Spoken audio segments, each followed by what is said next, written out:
Hello mga ate and kuya, this is Teens again from the Budgetaran, and for today's vlog, naikwento ko last time sa aking vlog, isa sa pinakamadadaling mag-apply online ng mga bank accounts nyo at isang valid ID lang ang kailangan nyo i-provide. Hindi nyo na kailangang umalis ng bahay, hindi nyo na kailangang pumunta pa ng banks, kundi maghihintay na lang kayo na i-deliver sa inyo yung ATM card nyo.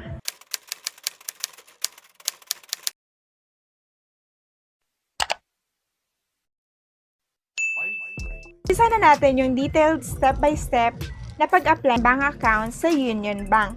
Ang una natin gagawin ay mag-download tayo ng app na Union Bank. At kapag na-download na natin ang app na Union Bank, ay mag-open an account lang tayo. So, click natin yung open an account and then i-click natin tong savings account with debit card. So, continue na lang natin yan. So, pwede kayong pumili sa mga cards na to kung ano yung mga gusto nyo. Kasi iba-iba rin yung mga maintaining amounts nila at iba-iba din yung mga coverage nila. Pero ang pipindutin ko na lang dito ay itong personal savings. Kasi dito sa personal savings ay walang maintaining balance. So for me, ito yung idea para sa mga sellers natin dyan na gusto lang magkaroon ng savings account na hindi na kailangan ng maintaining balance. At ang isa pa ay wala rin siyang initial deposit. Meron lang siyang 350 pesos na bayad. Every year naman yan kinakaltas.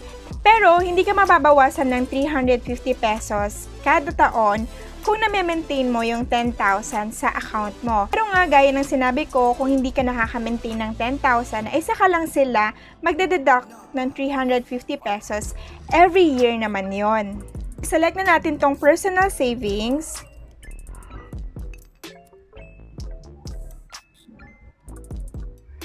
Ito lang yung mga accepted nilang primary IDs.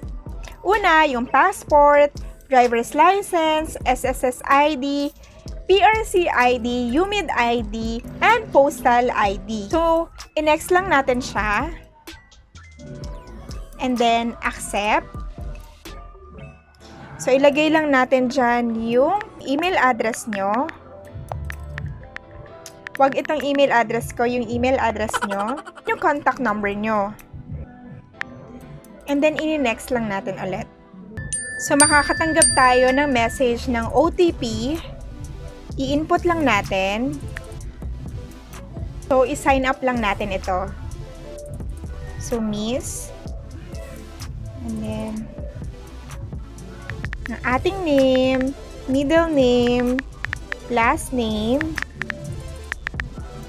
and syempre, yung ating birthday.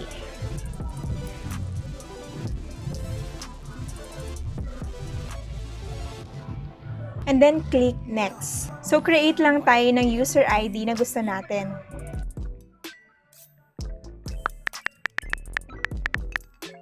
And create password. Siyempre, dapat kayo lang yung nakakaalam ng password nyo.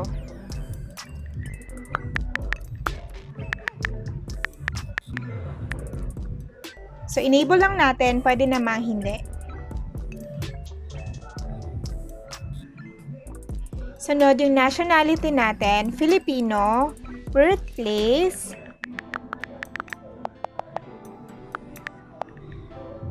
civil status, at yung mother's maiden name natin.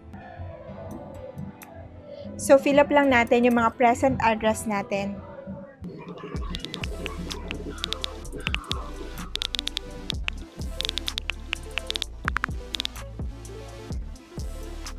Employment status natin, ilagay lang natin. So, ilalagay ko dyan, self-employed. So, nakadepende yun sa inyo. Source of income, depende rin kung ano yung source of income nyo.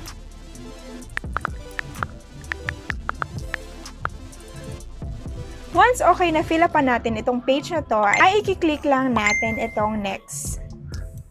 Yung purpose natin, pwedeng sa business income or pwede namang sa personal savings. So again, nakadepende ulit yan sa inyo. Estimated monthly transactions, kahit ano lang naman, kasi estimated lang naman yan, wala namang bearing. So, lagay na lang natin dyan, 50,000. Click lang natin tong I am not US citizen, and then click Next. kailangan na natin mag-upload ng ID na available sa atin. Sa akin, ang available ID ko ay ang passport. Passport yung isa-select ko. So, nakadepende sa inyo kung may driver's license kayo, SSS, PRC, postal, or UMID. So, select natin tong passport.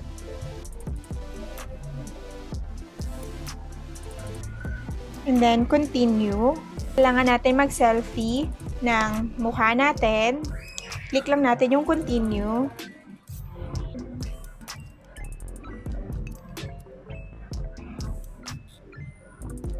And then, continue again.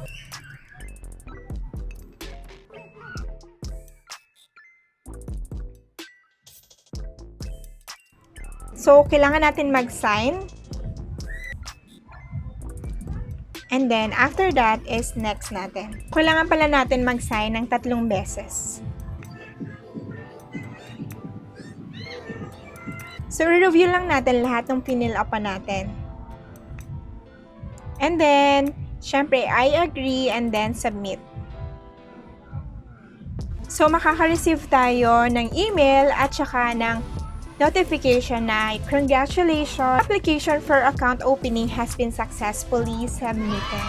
At pagtapos na nating mag-apply sa ating online account sa Union Bank, ay maghihintay na lang tayo ng 24 to 48 hours at makaka-receive tayo ng message kay Union Bank sa email na nagsasabing ready na yung ating account at pwede na nating buksan at agad-agad ay pwede na rin tayong mag-request ng ating ATM savings card. So, doon sa email natin, ay kailangan muna nating i-verify ang ating account. Puntahan lang natin sa email. Then, makaka-receive tayo ng notification na verified na yung ating account. Makaka-receive din tayo ng text. Pwede na nating i-open ang ating app. I-login lang natin. Makikita agad natin yung request natin for card doon sa dashboard. So, i-click lang natin yan.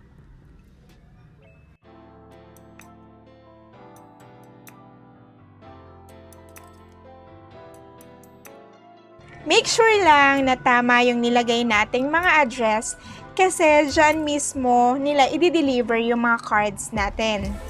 Libre lang, wala kang babayaran kahit delivery fee.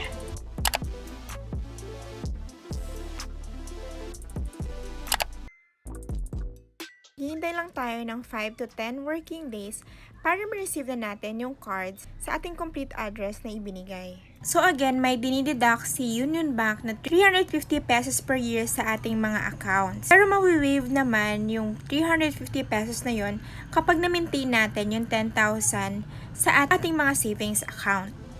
So, yun lang mga atin kuya. I hope may natutunan kayo ulit sa video na to at I hope magkaroon na kayo ng mga bank account nyo para naman mailagay nyo sa inyong Shopee account at doon na directly ni Shopee maihulog yung mga kinita nyo sa Shopee. So that's it for the day. Please don't forget to like and mag-subscribe na din kayo para sa mga next video tips tutorial natin ay mapanood nyo pa. Bye!